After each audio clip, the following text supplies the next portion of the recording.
Olá, amigo, amiga, irmão em Cristo. Bom estarmos juntos novamente, meditando à luz das palavras das Escrituras.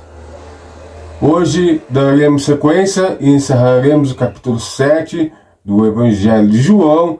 E você é meu convidado, minha convidada, para juntos estarmos meditando logo após a nossa vinheta.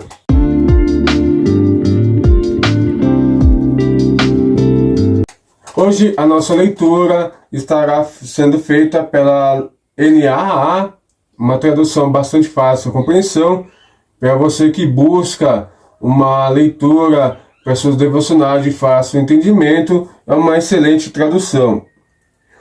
Os guardas voltaram à presença dos príncipes, dos sacerdotes e fariseus, e esses lhe perguntaram: por que vocês não o trouxeram? E eles responderam: jamais alguém falou como este homem. Os fariseus disseram aos guardas: será que também vocês foram enganados? Por acaso alguma das autoridades ou algum dos fariseus creu nele? Mas este povo que sabe da lei é maldito. Nicodemos, um deles, que antes tinha ido conversar com Jesus, perguntou-lhes: será que na nossa lei condenar o homem sem primeiro ouvi-lo e saber o que ele fez?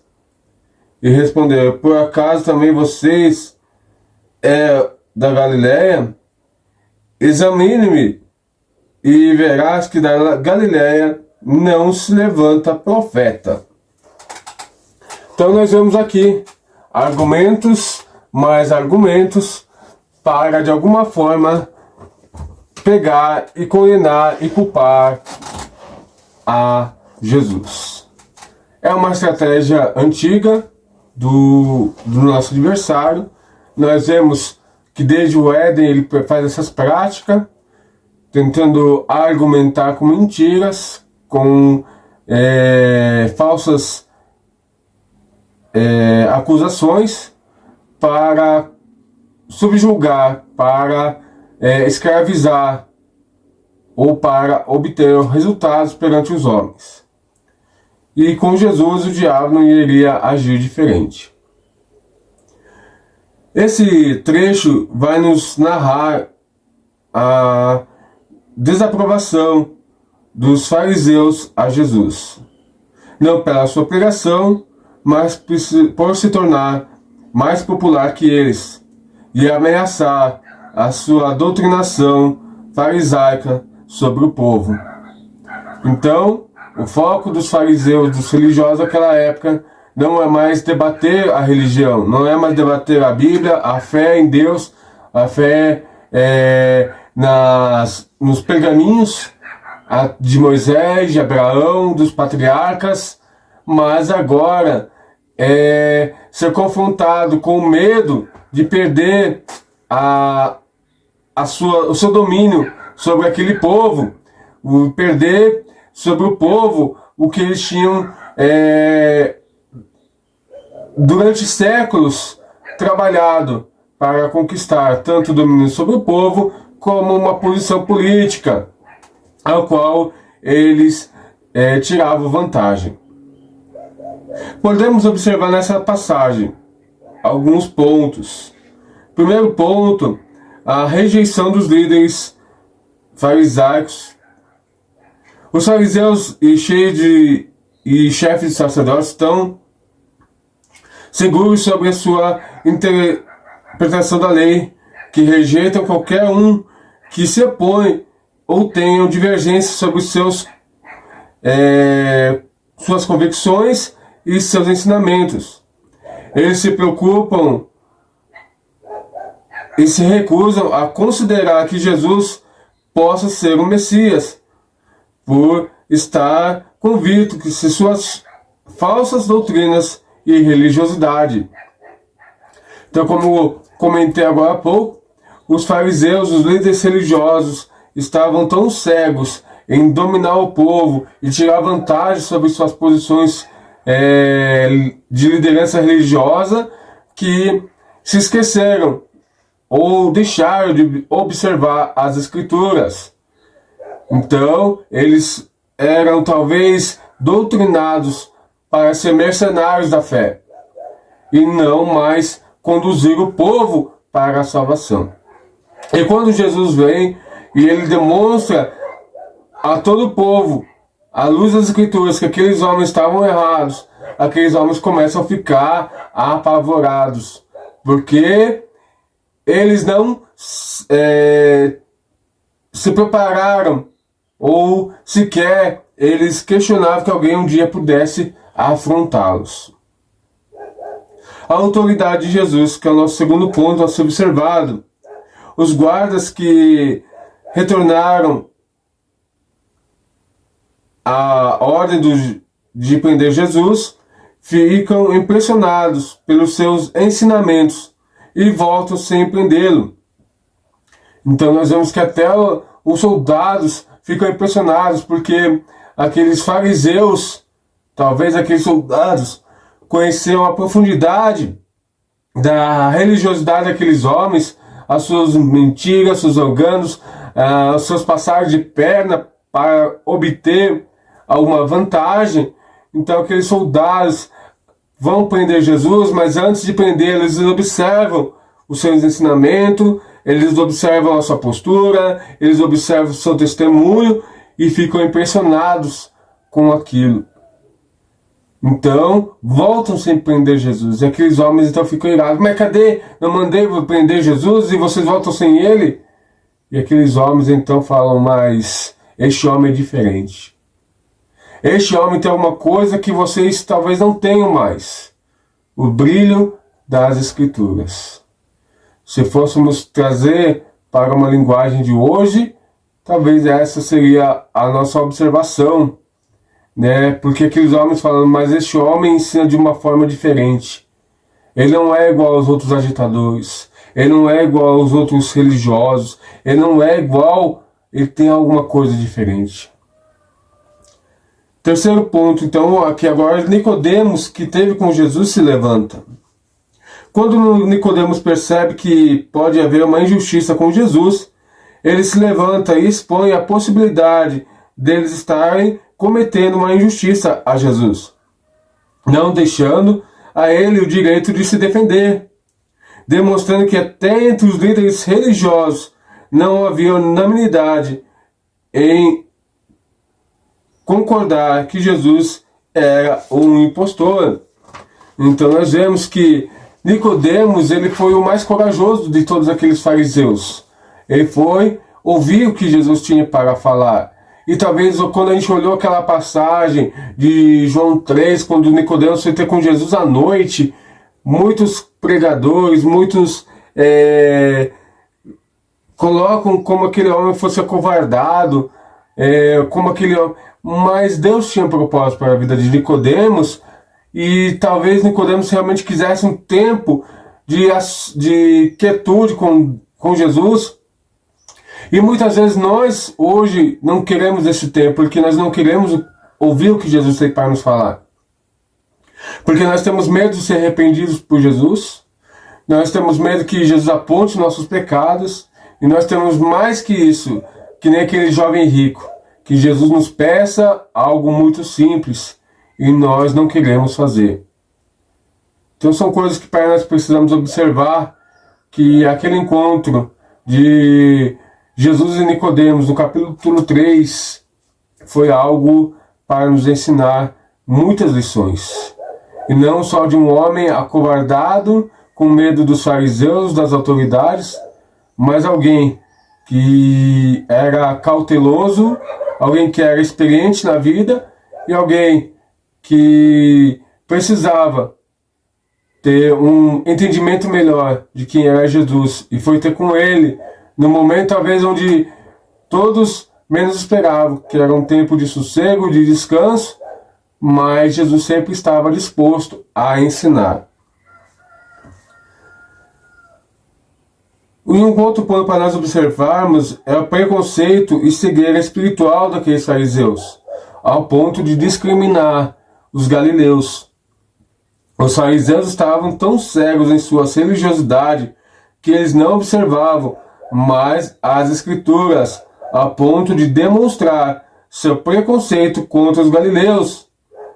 Hoje, talvez uma galileofobia aqueles fariseus seriam acusados, porque eles eram literalmente exploradores.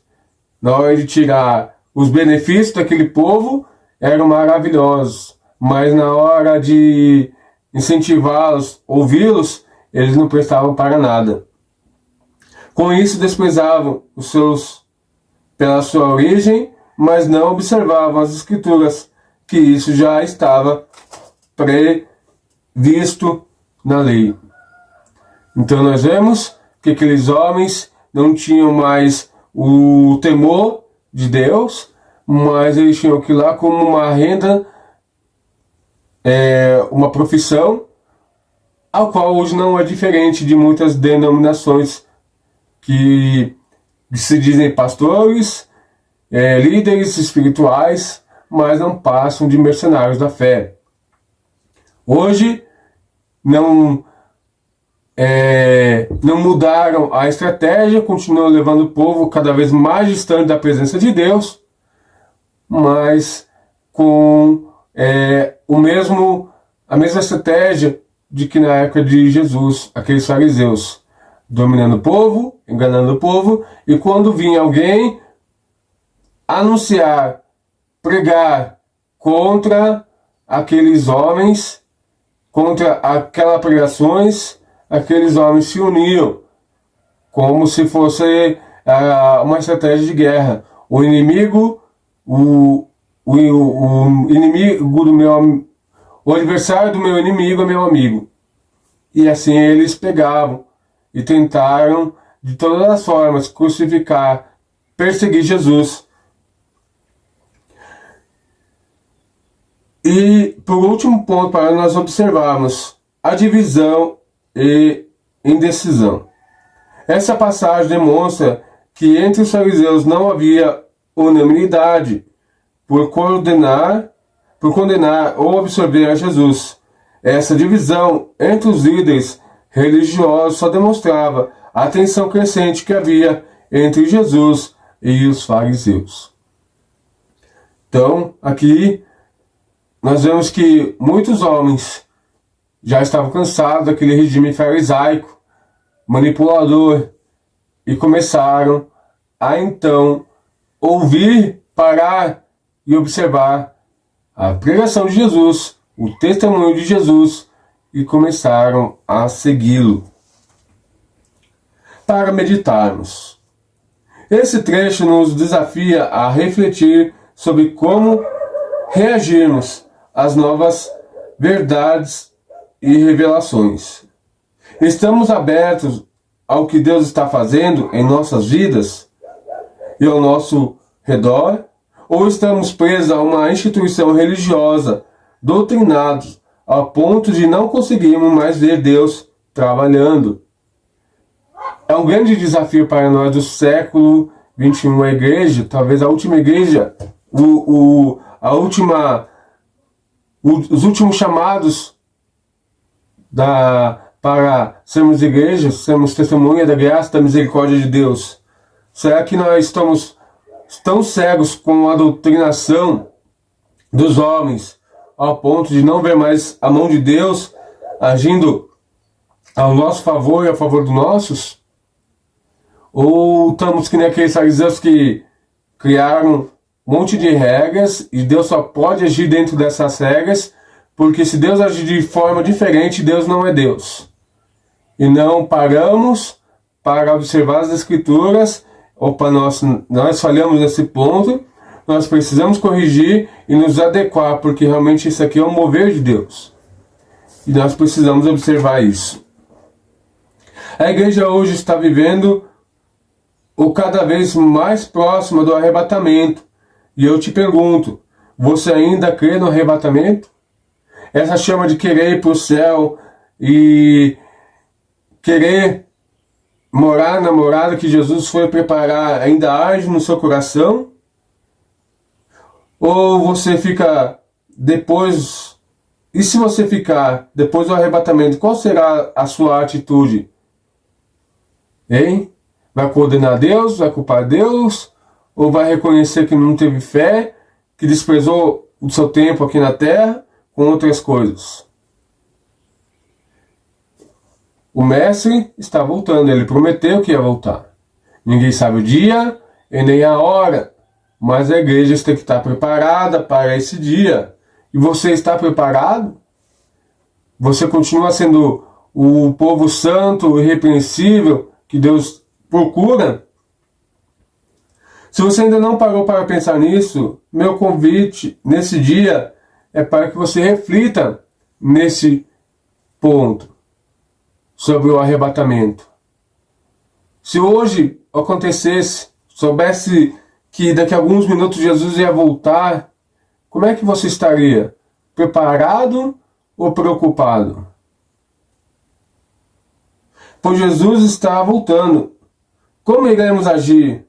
Como os fariseus? Fechados em suas doutrinas e regras humanas? Ou como os crentes de Bereia? Observadores e atenciosos ao agir de Deus vivo? Qual que é a nossa conduta hoje? Deus vai morar e agir conforme a minha vontade, meu querer, dentro desse quadrado? Ou Deus vai trabalhar de alguma forma diferente? Fico pensando se aqueles crentes agissem como fariseus. Não, porque Deus só vem mandar profeta de uma tal região, com essas características. E Paulo, perseguidor da igreja, matador de cristãos, estava indo perseguir e matar mais cristão, prender mais cristão, e no meio do caminho teve um encontro com Jesus. Como é que seria a reação daqueles fariseus? Talvez quando souberam da conversão de Paulo, eles estavam falando, mas Paulo, você é louco? Paulo, como assim, Paulo? Paulo, você era um dos nossos e agora nos traiu? E aí? Talvez hoje você encontrasse aqueles motoqueiros tatuados, cheio de piercing, cabeludo, e ele vai na tua igreja e se converte. Qual que seria a sua reação? Não, você tem que tirar esses piercing, você tem que cortar o cabelo, tem que fazer a barba, tem que... E aí? Seremos juízes? Ou seremos observadores das Escrituras? Seremos fariseus? Ou seremos apóstolos de Cristo? Servos? Temos que observar todas essas coisas. Nascemos de novo ou continuamos escravos do velho homem? Achando que estamos no controle, que Deus é o nosso servo, o nosso funcionário, e ele só trabalha segundo as minhas ordens. É para se pensar. Jesus está voltando. E aí? O mesmo Jesus que nós aprendemos até aqui, vários pontos para observar, suas ações, suas atitudes, coerentes com o que ele ensinava, pregava, e tudo o que ele passou, cumpriu suas escrituras, e ele ainda falou que voltaria para buscar a sua igreja. E você é a igreja, ou você continua sendo um perdido? Que esses vídeos aqui possam fazer você colocar a mão na sua consciência, pensar, refletir, e se seu coração não arde mais por causa do arrebatamento, está na hora de você pegar e ter uma conversa com Jesus a sós. Não posso fazer isso por você. Eu posso estar orando para que Deus possa tocar no seu coração, mas essa conversa é particular sua e do mestre. Que Deus possa vos abençoar. E a gente se encontra aqui no próximo vídeo, para a honra e glória do nome do nosso Senhor Jesus Cristo. Até o próximo vídeo, em nome de Jesus.